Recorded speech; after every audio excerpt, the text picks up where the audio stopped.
Hello, everybody, and welcome to the Pushing Buttons podcast with Marks and Anniepoo. My name is Marks, and I'm a victim of Vandy's trolling. That one is actually 100% accurate almost every single day. I think I've given you a fairly accurate title so far, just saying. But that's true. Hey, mine are accurate too. My name is Annie, and I wear socks and sandals in winter, which is not a lie, but is not the complete truth. Because, listen. Listening.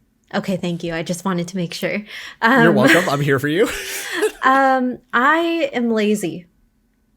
So I don't like putting on shoes. So I have a pair of flops that I like to wear. And in the winter, it's cold. So, you put on your fuzzy socks and then you put on your flops. And it's just a good time. I don't go outside very often either. It's not like I'm wearing that. In my defense, I feel so triggered by this, by the way. I was like, I didn't even have to say anything. You just kind of went off on your own. All right, let me just sit back and hear what she has to say. No, I'm just saying, like, it makes sense for what I need to accomplish when I go outside in these specific instances. Check the mail, get some packages, go get my friends. I'm not going to put a whole pair of shoes on to get my friends. I'm just going to put the flops on. But don't you have, like, easy slip-on shoes? Everyone's got at least, like, one pair of easy slip-on shoes. Yeah, those are called flops. I'm not going to question this anymore. I think that if we got into the meat of this could be a podcast episode on its own. And I am choosing to divert the course of how this is going, mostly just because this is a podcast where we talk about a little bit more esports, a little bit more production, and just kind of our thoughts on things. And not as much socks and sandals. Maybe we'll revisit that at a future date. Maybe that'll be like a bonus episode or something like that. But we will just leave that there. So let's start things off. These last couple of weeks have been pretty busy for the both of us. Namely, last time you guys have probably watched this, Annie's backdrop is completely different. So she's in a whole new location. Yes, it is very cool. You can see the sandals, the flops actually in the background. Now that you mentioned it, I can see them over there. Yeah. For the audio listeners, you're just going to have to trust me that they're right by Annie's door. Oh, should I go grab them? Should we do a show you go and grab tell? them. Well, really? Yeah, okay. You go grab them. I'll keep talking for a little bit. Yeah, but no, these last couple of weeks, for myself, this is weird. I feel like I should wait for Andy to get back, so I'm going to do that. There are characters on the flops. It's a Bow and Bubble Tea. Are you going to like... I honestly, I was expecting you to clap them together. I'm not going to lie. Oh, wait, I shouldn't have done that. They're dirty. I'm going to go put them away now. Okay, you can go put them away. Oh, yeah, those are the famous flops that Annie has told me about previously. Oh, it's getting cold outside. But okay, cool. So let's talk about what's been happening these last couple of weeks. Just to kind of start things off on my end of things, I've still been doing quite a bit of casting just for a little bit of like high school and collegiate leagues that are going on there. And quite frankly, like for an academic. I know. Jesus, I'm going back to school. Academic. They can't keep me away. What a nerd. Yeah, I know, right? But it's with the Stride Esports League and as well as like NECC, and I've been kind of working their entire like fall semester type deal. And one thing that's kind of like standing out to me when I'm actually like working these events is it's so crazy to me now. Maybe this is my boomer showing here, but it's so crazy to me now to actually have like adults that support esports and video games and cooperative spaces, because one of the like unique experiences that actually came out from one of the Stridecasts that I did was like teachers and parents were in the Twitch chat, like cheering their team on. And I'm just like, this is really like, this simply just did not exist like when I was growing up in high school, honestly, even in university still. And so it's so like wild to me that that's kind of where we're at. Yeah, I think it's really cool that, universities and high schools even are starting to kind of get their feet wet in kind of like esports and competitive video games. For free? Why did you, there's no feet here. What are you talking about? You said feet. I did say feet, didn't I? Yeah. used to get their feet wet. But I'm proud of you. You're finally getting it. It took you a few times of people responding for free for you to understand that this is a joke about feet. You know what? This segues really nicely into the next thing that I wanted to talk about, which is over this last weekend, I worked at a gaming stadium sponsored by Jack Link's tournament for Overwatch 2, which is really cool because this is like the very first big Overwatch 2 event that I've been able to like cast properly. Congratulations. And there was one team called Rizz Academy in the thing. Mm-hmm. And I'm like, Rizz. Kind of like rice in French. And everyone else in the production team was just like, you didn't say that on broadcast, did you? No, I didn't say it on broadcast. Okay. Thank God I didn't say it on broadcast. I would have gone back to clip it if you did. Just save that forever. What did you learn? Rizz become a thing? When did Rizz become a thing? Honestly, I think maybe like 2 weeks ago, as of the time of this recording, is when I started hearing Rizz used. How do people keep on top of this? I don't understand. You just gotta be on TikTok. Is that the move? You've been sending me a lot of TikToks lately. I'm not on TikTok. A lot of TikToks. That's why I send you TikToks through Discord and not through TikTok, because I know you don't check your TikTok. No. The app is like muted on my phone because I'm just like, this seems like it's going to be just a big waste of time, so I'm not going to do it. It's not a waste of time, but it consumes a lot of time. Okay. I feel like it's too easy to go into TikTok and just be like doom scrolling. Yes. Yeah. Okay. Glad we settled that. But yeah, I learned what Rizz is. For anybody who's listening to this who doesn't know what Rizz is basically like the modern way of saying you've got game, you know? If you got Rizz, you got game. Am I wrong? Stop laughing at me. No, I just... Sorry. I feel so old. I'm not making a comment about it. This is an esports podcast. What happened during your Overwatch 2 casting gig? How was it? It's your first... It was the largest Overwatch 2 specifically broadcast you've done so far, right?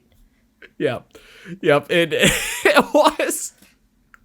A lot of Rizz, a lot of meat. Yep. A lot of beef jerky. So I got to work it with Epitomes, otherwise known as Tala, and it was really cool. And the reason why I say that it was really cool is, like, if you know how I started out in Overwatch, right? Like, that's what I casted for a really long time. Until I started casting Valorant a little more because I was playing the game, and then I'm like, woo, well, Valorant, an opportunity. Wow, this is great. But while I was working in Overwatch, I was doing a lot of like tier 3, tier 4 tournaments, right? Like things that are a little bit like lower down.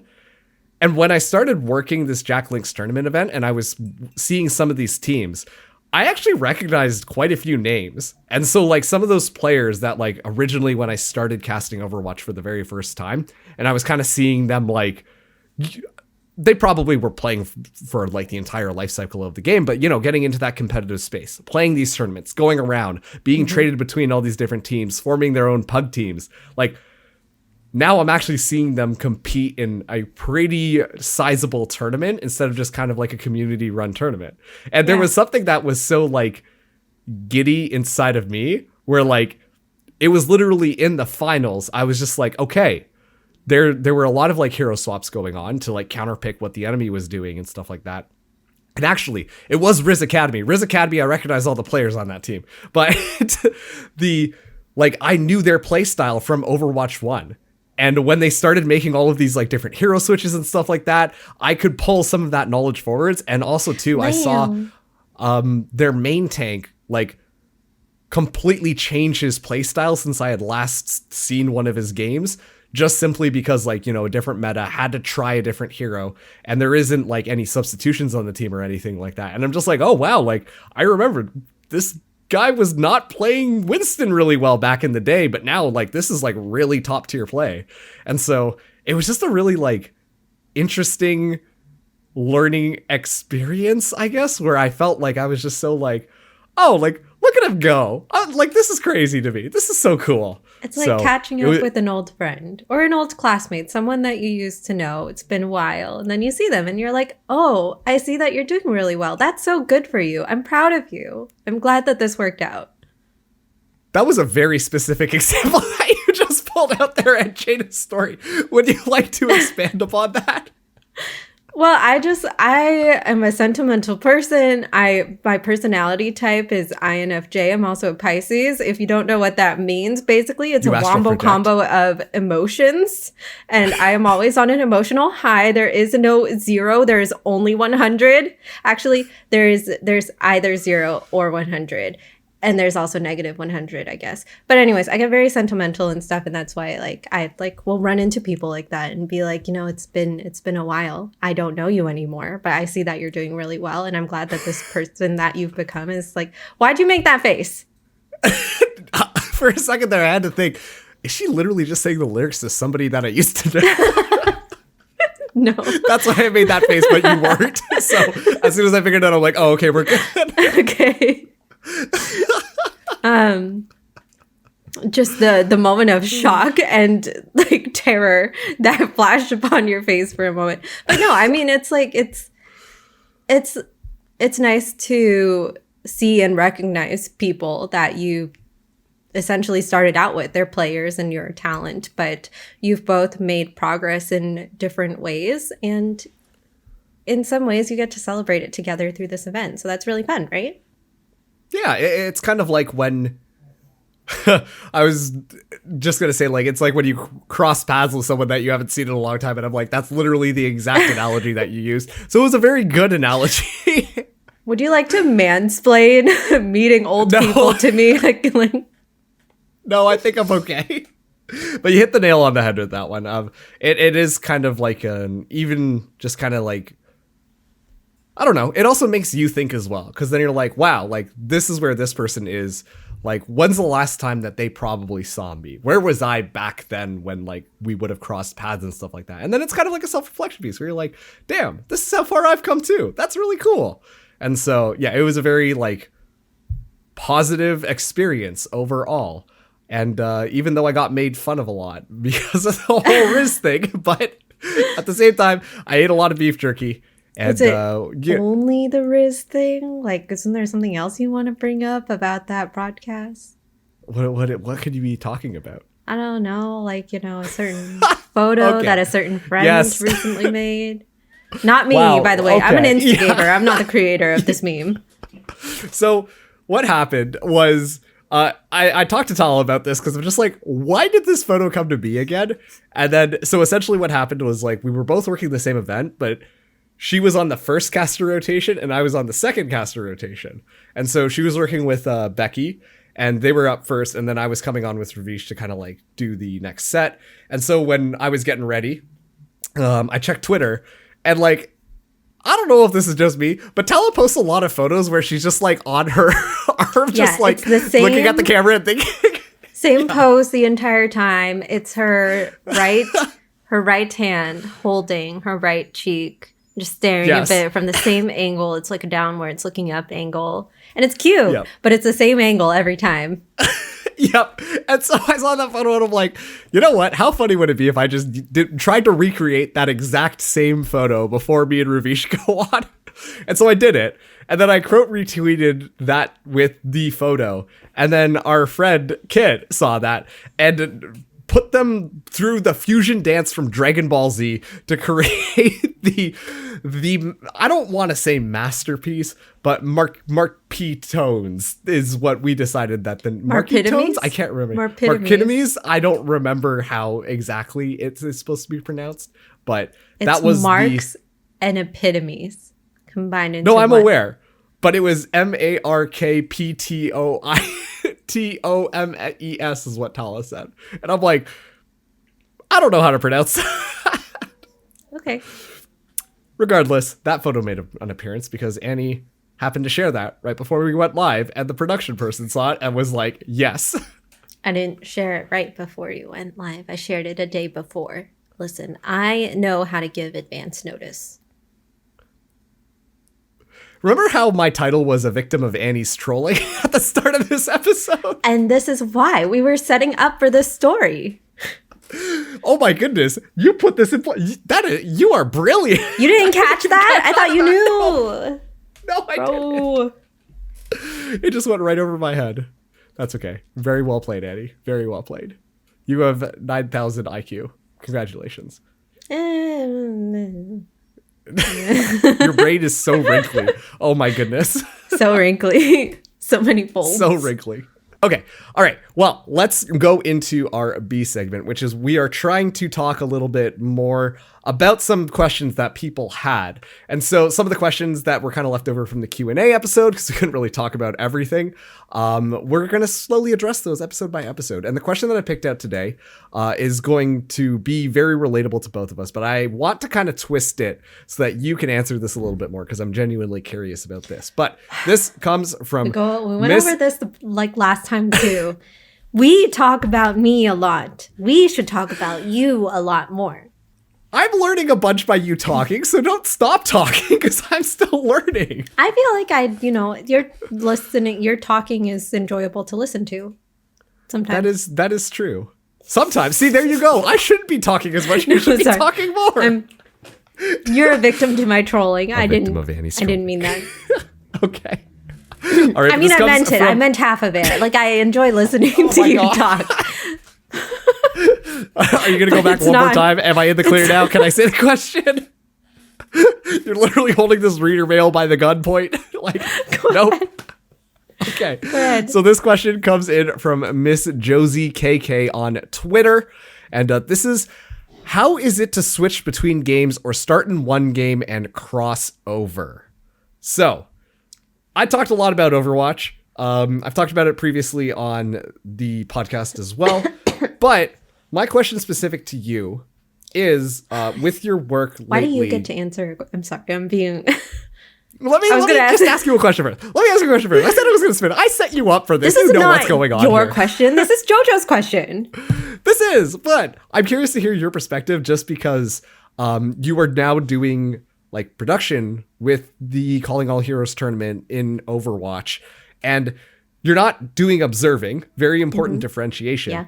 But how transferable are those skills when you go from like doing production stuff from Valorant to Overwatch to other games? Like, how different are things in that sense? I think it's important to have your fundamentals. Knowing the technical stuff is one thing, right?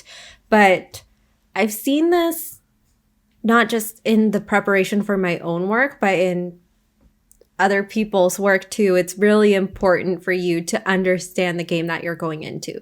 You don't need to understand it at like big understanding. I'm losing my words right now. It's hit that time of day. What is another, very detailed. You have good. You have a deep understanding of the game. Thank you. You're welcome. I'm here for you when the brain stops working, when the brain starts smoothing over all those wrinkles, then okay. I'm here for you. Thank you. Deep understanding. As production, I wouldn't say you need as deep of an understanding of the games that you're producing as when you're observing. I think that just comes with the nature of the position of working on a production team as a non-observer. But you do need to have an understanding of how the game works and of the scene and of the tournament and its rules in order to make sure that, the graphics that you're flying are going to be accurate. You understand when these graphics are usually going to be pulled up. Like, for example, in-game overlays. At what point does it look good to have them on screen? And when other points are people not going to care about them? Similarly, does it matter if you have replays? Does the game have in-game replays built in already that people are used to seeing and prefer to see, as opposed to if you had a dedicated replay operator, or if you yourself as the producer were going to pull replays from the stream? Different nuances for different games. But as long as you have your fundamentals in understanding setting up a show, working through a run of show, and really talking to the people that you're speaking to. Plus, putting in the time to understand the esports scene that you're moving into. I think you'll be fine. It's much easier to transition in my experience at least, it's easier to transition as a production person than an observer. That being said though, if you do not take that time to like understand the game, and I've seen this happen live right before my face, and I was like, I was just shadowing. I'm not going to say who, but I was shadowing a production one time, and this production crew was not extremely familiar with the game that we were going into. And it was very obvious in the product that they didn't really know what they were doing. So it was really awkward, and the viewers called it out, and it just made the entire thing look really bad, even though it was a high level production. It was like, it was very well funded, but unfortunately, because there were so many moving parts, I think, the esports or the competitive in-game aspect of it was overlooked. And so, yeah, it's important to take that time to study up, understand the game in any situation when you're switching things up. Yeah, I think that's a really good answer. Just something I noticed specifically about Overwatch casters, you guys don't like throwing to break between maps. You just go straight through it. We're used to that. We're used to there not being a break until after map number 3, if at all. Otherwise, you just go through the whole series. Yeah, and that was surprising a little bit when, as a production team, you're like, okay, let's go to a break. And then the casters don't throw to a break because they're not used to it. And then, we're over here like, huh? And that's one of those small things. It's like you got to understand the game that you're going into and what people are used to. So once we, figured that out, I have a question though. If you're going in a 1st to 3, if you're going to a 6-map tiebreaker, are there situations where you will always push through and like as a caster, you're speaking through the entire time and you don't take a break? I have done some casts that have gone to, I think the longest was 7 maps in total, just because like in Overwatch 1, there were like ties that can happen, like draw, and then you're like, well, all right, I guess we're getting at least another one. And we just didn't break. But it really just depends on the production team, because in my time in Overwatch, there wasn't really a standard.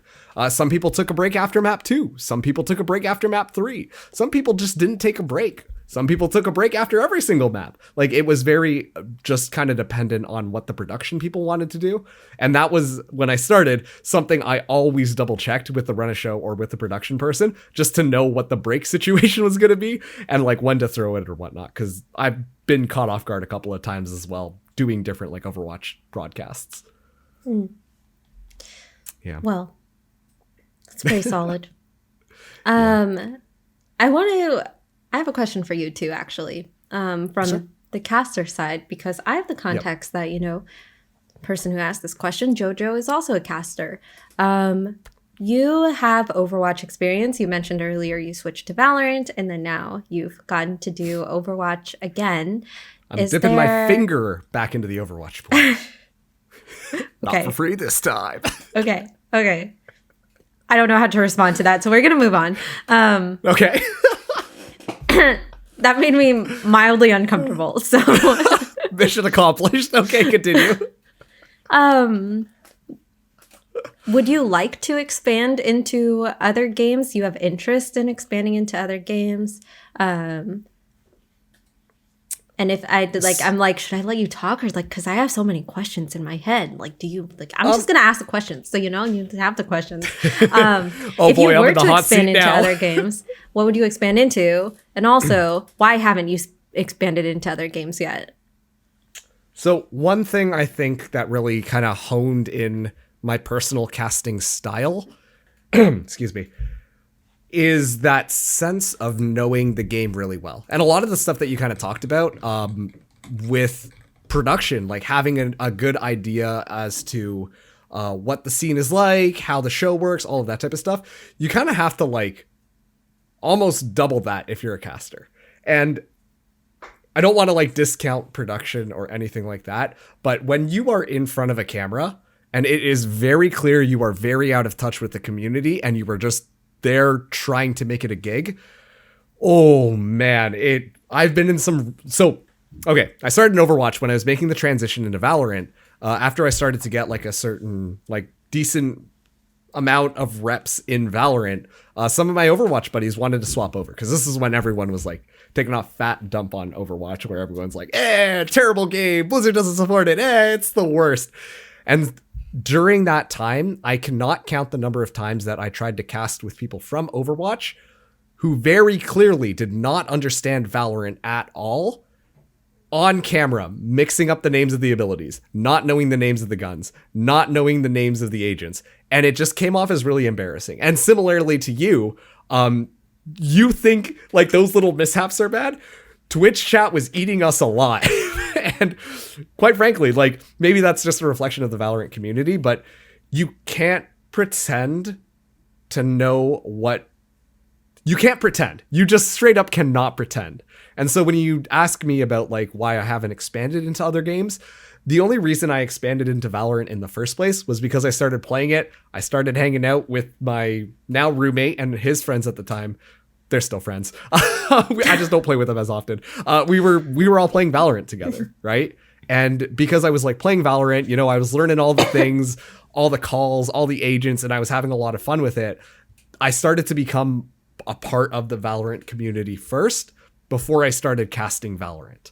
I didn't want to go in there and just kind of pretend like, oh yes, Valorant, the brand new game by Rito Games is going to be great, and I'm going to use my Overwatch knowledge to make it happen. No, that's just simply not going to work. And even swapping styles from Overwatch, where it's literally, and I'm curious to see if you notice this in production, but it is like you don't leave any dead air at all. It is literally just you play by play, right over to the color. It was very interesting that I saw this point, right back to the play-by-play, and you just go back and forth, back and forth, back and forth. Valorant, lot slower pace. There's a break after every single map, but also too, it is actually good practice if you and your caster know when to let the game like chill out for a second. Like you don't say anything so that you can let those dramatic moments build up. Mm-hmm. Looking at other video games, I don't have the knowledge of a lot of that type of stuff. If I try to step into Call of Duty, no bueno, man. I haven't touched a Call of Duty game since I was in university, and we know how old I am. Okay. So that's so funny. I was telling somebody earlier, man, if I ever get into Call of Duty, it's going to be really hard for me to survive because I laugh every time I hear somebody say duty. And I did it just now. Oh my God. That's why you laughed. I thought it was the no bueno, but nope. It's Call of Duty. Call of Dudes. If I were to move into another game, I think it would have to be because I started playing the game a lot and I understand what's going on. And then I started to work my way up. I will say, though, it is worth mentioning, similar to what you said, if you get the fundamentals down in one game, it is easier to get into the other games that you are interested in because people kind of know who you are. And so that you can kind of come in and there will be a little bit more. You're not starting from scratch, right? Just proving that you can like sit in front of a camera and be proper. So there is that, but it's still a very big learning curve for every single game, which personally intimidates the heck out of me. And so I haven't really invested a lot of time to try and learn or really work any other games besides just kind of like Overwatch and Valorant and Fall Guys, because I just sat down and played a lot of Fall Guys for a really long time. I forgot you did the Fall Guys thing. Yeah, I became the bean. How could you forget? It was something I locked away in my head. Just sealed away. It was a core memory for me. Right there. You do. Way. You're more in Fall Guys than I am at this point. Wow. I actually got that from Community Gaming. Thanks, Community Gaming. Not sponsored. Yeah. That sounded like a very sponsored tone. Well, I mean, like it was a gift from my company. True. So yeah. True. Not sponsored, but yeah. Yeah. Yeah. Yeah. Yeah. Yeah. Yeah. Yeah. Yeah. Yeah. I have another part of the question for you though. Oh, okay. What's the what other other part of game the would you question? want to try? I honestly don't know. I think the one that kind of comes to mind the most would be Halo because I played a lot of Halo before. Oh. What And happened to Halo esports? Does anyone know? Where you at, 343 Industries? Oh, what? Forge mode just came out? Something that should have been included with launch, as well as a co-op campaign at launch. We're getting it at the end of the year now. It is I'm not going to get into the midst of that. But Somebody's extremely passionate about Halo. Andy, I was extremely excited for Halo. I thought it was going to be really good. It had a lot of promise. And then 343 just kind of I bought skins in do much with Halo. it. And I haven't played you- Halo in months. Yo, you want to play Halo? After this, I'd have to patch it. Oh, I mean, I shit, guess you're I right. I'd could. have My to patch it download too. speed go burr now that I'm in my new place. Oh, Guys, yeah. I made a mistake. I really What'd you made a make? mistake. This is my fault. What'd you do? I have a splitter, an Ethernet splitter. Okay. It caps at 200 download. It was plugged into my PC for a couple of months. I came here and I was like, why is my download speed 200? And then I swapped it from the splitter directly to the modem. And I was like, that's why. That is why I've been having issues. Oh God, it's like stupid freaking. You're a producer, Anniepoo. You're a tech producer. I was like, why don't you just not use the splitter then? Then you get internet speed better. But that was the problem, wasn't it? And he's looking away dejected for the audio listener. I had to use the audio splitter. No, sorry, different Yes, thing. I love audio splitters. That has the volume. Continue. I had to use the Ethernet splitter because I needed more Ethernet ports, and I didn't think about it. And here you are now. Well, at least you fixed your internet then. That's really good. By moving. Yes. Sure. That's the reason why you were able to fix your internet. If you didn't move, then you never would have found out about the splitter. I would have found out eventually, but No, it's because you moved. You found out about the splitter. sure. Yeah, we can go with that. I don't want to argue with you anymore, so I always lose. Well, hey, you admitted defeat a couple episodes ago. I still remember that. Don't pretend. You always... Okay, that's an argument for another time. But let's close this out because we're kind We're of going pointing over time fingers here. now. He pointed his fingers at me, guys. You point your finger at me all the time. Okay, so that is going to wrap things up here. Once again, we are trying to do a little bit more questions. So if you do have a question, then please reach out to us. We'll make another tweet on the Pushing Buttons podcast Twitter, being like, more questions, hit us up. We've still got a couple in the bag, but of course, let's get some more. On top of that, too, we can kind of pull out questions that will relate to kind of the stuff that we've been doing, similar to this one here. So make sure to do that. And it's at Push Buttons Pod on Twitter. I nailed it. I double checked it this time because I goofed it up all the last times. Follow that for all of the big announcements, and also to watching me become a victim of Annie's trolling. That actually happens fairly frequently on that account. It's kind of like backed off since he moved, but I am concerned. Other account. It's the other account. Push Buttons Pod. Sorry, Push Butt Pod. No, but you also do it on Push Butt Pod as well. No, Push Buttons. God damn it. Okay, now you've thrown me off. But that's going to wrap up this episode. Make sure to like, subscribe, follow whatever platform you're on. Also, too, if you leave us a review, let us know some feedback. That can help to improve the show as we're kind of figuring out what our jam is with this flow. So that'd be super helpful as well. But that just about wraps up all the plugs. Annie, do you have any final words?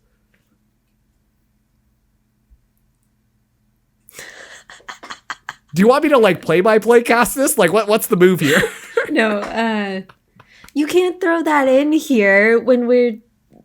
Oh, well, I guess that's from the previous episode. That's fine. I got confused for a moment, but I have no thoughts. Head empty. I'm LFT looking for thoughts.